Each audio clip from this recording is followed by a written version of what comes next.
ও মা, মা কালকে তো সকালবেলা চলে নিয়ে ভালো লাগছে না, আবার কবে আসবো, আবার কবে মাথা তুলে ডাকবো।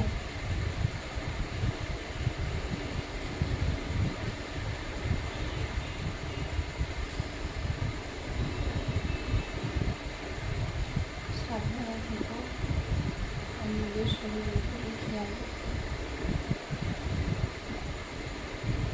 আসলে আমরা মেয়েরা তো আর বাপের বাড়ি বেশি দিন থাকতে পারি না, স্বামীর সংসারে যাই, ওটাই এখন আমাদের বাড়ি।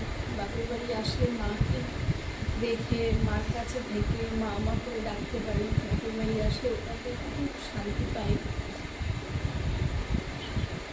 আর বাবা যাদের নেই তাদের তো আরও বেশি কষ্ট।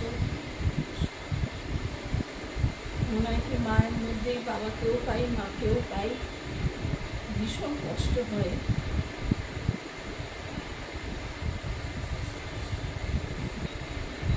তাই মনে হয় যতক্ষণ থাকি বাপের বাড়ি আসি ততক্ষণ মনে হয় মা আমার ডাক দিই, আমার ডাক দিলে অনেক শান্তি লাগে। মায়েরও কষ্ট হয়, আমারও কষ্ট হয়। শরীর খারাপ হলেও অনেক সময় আসতে পারি না। নিজে এত বড় সমস্যার সামনে যে আসবো দেখবো পারি না। এখন তো ফোন, স্মার্টফোনে এসে ভিডিও কলের করে একটু শুনতে পারি, একটু চোখের দেখা দেখতে পারি, কিন্তু ওখানে তো থাকতে পারি না ছটফট করি। তাই কি বলো তো,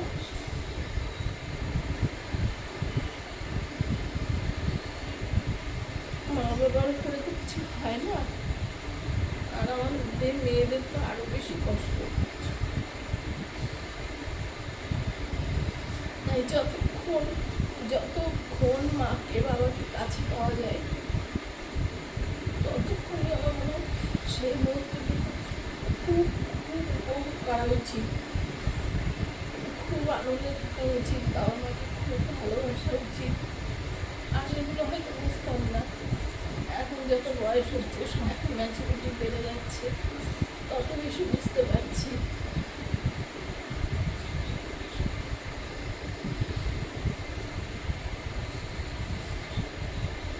তাই তোমাদের সবাইকে বলতে চাই,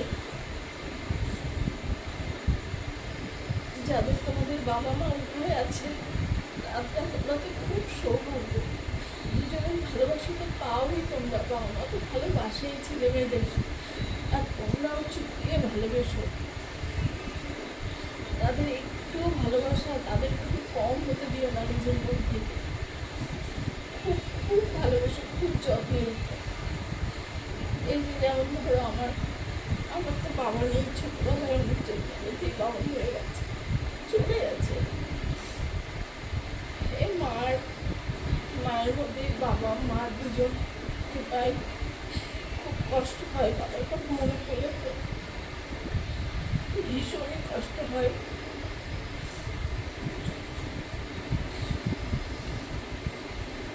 আর কিছু বলতে পারছি না, অনেক কিছু বলতে ইচ্ছা করছে, বলতে চাই কিন্তু বলতে পারছি না। তোমাদের কাছে অনুরোধ, জানি তোমরা সবাই ভালোবাসো,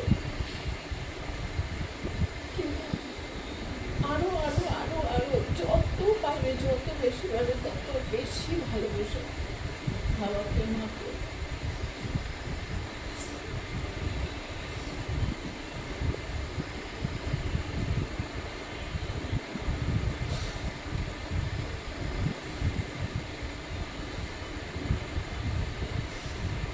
সবাই ভালো থেকো, বাবা মাকে খুব যত্ন রেখো, খুব